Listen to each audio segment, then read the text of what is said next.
Hello students, आज हम इस वीडियो में पढ़ने वाले हैं मोलर उन्नीन स्थिरांक। मोलर उन्नीन स्थिरांक बहुत ही अच्छा टॉपिक है आपके बोर्ड एग्जाम के लिए। अगर आप बोर्ड एग्जाम की तैयारी कर रहे हैं तो आप इस वीडियो को स्किप ना करें और जानने की कोशिश करें मोलर उन्नीन स्थिरांक क्या होता है। और यहाँ से 4 नंबर के लिए एक न्यूमेरिकल भी आता है इसी के बेस पे। तो आइए शुरू करते हैं आज का वीडियो। मोलर उन्नीन स्थिरांक। मोलर उन्नीन स्थिरांक मींस क्या होता है? जो अगर हम मोलर उन्नीन स्थिरांक की बात करें स्टूडेंट्स, इसको हम केबी से रिप्रेजेंट करते हैं। किससे रिप्रेजेंट करते हैं? मोलर उन्नीन स्थिरांक को हम केबी से प्रदर्शित करते हैं। अब क्या होता है? केबी इज इक्वल टू होता है आपके पास डेल टीवी। क्या होता है? Del TV. KB is equal to क्या होता है student? KB del TV is equal to होता है केबी। ओके स्टूडेंट्स, अब हमें क्या करना है स्टूडेंट? अगर हमें मान लो del TV is equal to K B लेकर आना है तो सबसे पहले हमें क्या काम करना होगा? हम बात करेंगे, हम क्या बात करेंगे? हम इसको डेल टीवी को केबी के बराबर बनाना है। हमें क्या बनाना है? डेल टीवी को केबी के बराबर बनाना है। अब सबसे पहले आपने जब आप इलेक्ट्रॉनिक पढ़ते तो एन इज इक्वल टू क्या होता था? Small W upon small M.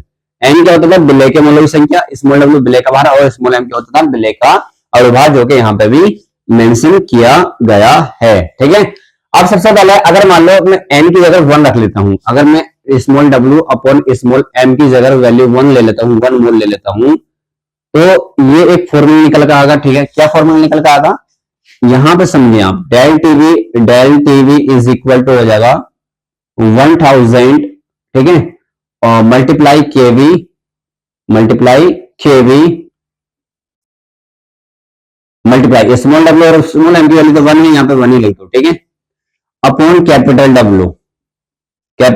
अब आप ले रहे हो इन ग्राम। ठीक है स्टूडेंट्स, सबसे पहले अगर मान लो आप स्मॉल w की वैल्यू, अगर स्मॉल w की वैल्यू 1000 ग्राम कैपिटल W की वैल्यू आप 1000 ग्राम ले रहे हैं तो बताना डेल टीवी कितना आने वाला? Del TV is equal to आने वाला 1000 मल्टीप्लाई केवी अपॉन 1000। तो स्टूडेंट्स इस 1000 से 1000 कैंसिल आउट हो जाएगा तो del TV is equal to क्या आ जाएगा? केवी।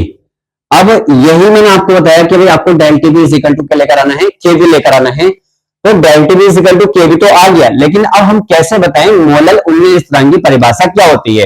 तो सबसे पहले आपने क्या कहा भाई, किसी यहाँ पे जो सबसे पहले आपने देखा कि भाई ये बिल्ले है, ये बिल्ले के भार है, यहाँ पे बिल्ले का अणु भार है। ठीक है, अब सबसे पहले small W upon small M क्या होता है? नंबर ऑफ मोल्स होती है, मतलब बिले के मोलों की संख्या होती है, और हमने उसको 1 माना है। क्या माना है?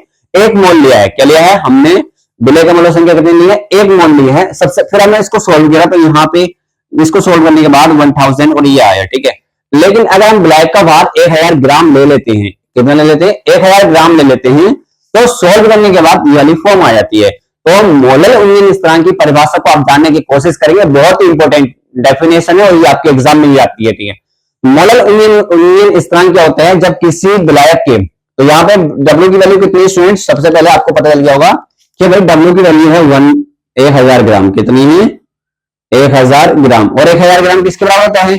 1 किलोग्राम के बराबर होता है। किसके बराबर होता है? 1 किलोग्राम के। तो सबसे पहले आप बोलेंगे भाई किसी विलायक के 1000 ग्राम में, 1000 ग्राम या 1 किलोग्राम बोल सकते हैं। जब किसी विलायक के 1000 ग्राम में या 1 किलोग्राम में 1 मोल विलेय होने पर, 1 मोल विलेय अवाष्पशील विलेय घोलने पर, 1 मोल अवाष्पशील विलेय घोलने पर उसके क्वथनांक में ये क्या है? क्वथनांक में। ठीक है, ये क्या है? क्वथनांक में जो वृद्धि होती है उसे मोलर उन्नीन स्थिरांक कहते हैं। एक बार सुन लेना, 1000 ग्राम, जब किसी विलायक के 1000 ग्राम में कोई 1 मोल अवाष्पशील व्यक्तिगत अनवघटीय पदार्थ मिलाने पर जो उसके क्वथनांक में वृद्धि होती है उसे मोलर उन्नीन स्थिरांक कहते हैं। इसे केवी से प्रदर्शित करते हैं। अब केवी इज इक्वल टू क्या है students? Del TV. Del TV क्या है? डेल टीवी क्या है? क्वथनांक में वृद्धि। तो भाई आपने ब्लैक का भार लिया 1000 ग्राम, ठीक है, बिले का मोल कितने लिए? 1 मोल। तो यहां पे अगर देखें तो एन की वैल्यू कितनी है? 1 मोल। ठीक है। तो आपने बोला भाई किसी ब्लैक के 1000 ग्राम में या 1 किलोग्राम में एक कोई अवाष्पशील विलेय एक मोल घोलने पर जो उसके क्वथनांक में वृद्धि होती है उसे मोलर विनिमय स्थिरांक कहते हैं, इसे केबी से प्रदर्शित करते हैं। अर्थात ये वाला फॉर्मूला आप लिख सकते हैं, del T B is equal to 1000 multiply K B multiply small W upon small M multiply capital W in gram. जो ब्लैक का भार लेना है आपको किस में लेना है, वो ग्राम में लेना है। तो सबसे पहले आइए हम इसको जानते हैं। अब इसकी यूनिट क्या होती है स्टूडेंट्स? अगर हम यूनिट की बात करें स्टूडेंट तो यहां से इसकी यूनिट निकल के आती है भाई मोल।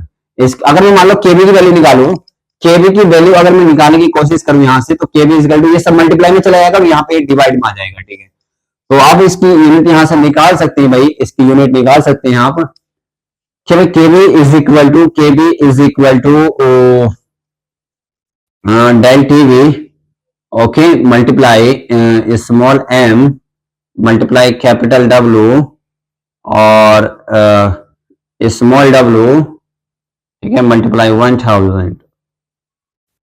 ठीक है, अब सबसे पहले इसका तो कोई मतलब नहीं है, लेकिन यहाँ पे जो ब्लैक का भार है वो किसमें है, ग्राम में है। ठीक है, ये इसको हम किलोग्राम में बोलेंगे क्योंकि अब हमें यहाँ पे इसको काटना है तो किलोग्राम में लेना पड़ेगा, 1000 ग्राम के बराबर। तो केबी इज इक्वल टू क्या होगा, del TB multiply small M multiply capital W upon small W. ये आगा आपका मोल इनवर्स, ये क्या आगा केल्विन, ये क्या आगा किलोग्राम। तो आप लिखेंगे केल्विन किलोग्राम मोल इनवर्स इसकी यूनिट होती है। ठीक है स्टूडेंट्स, तो आज के लिए इतना ही काफी। मुझे उम्मीद है आपका ये लेक्चर बहुत अच्छे तरीके से समझ में आया होगा। आइए हम नेक्स्ट वीडियो में आते हैं इसके न्यूमेरिकल के साथ। Thank you so much watching my video. हाथ तक इतना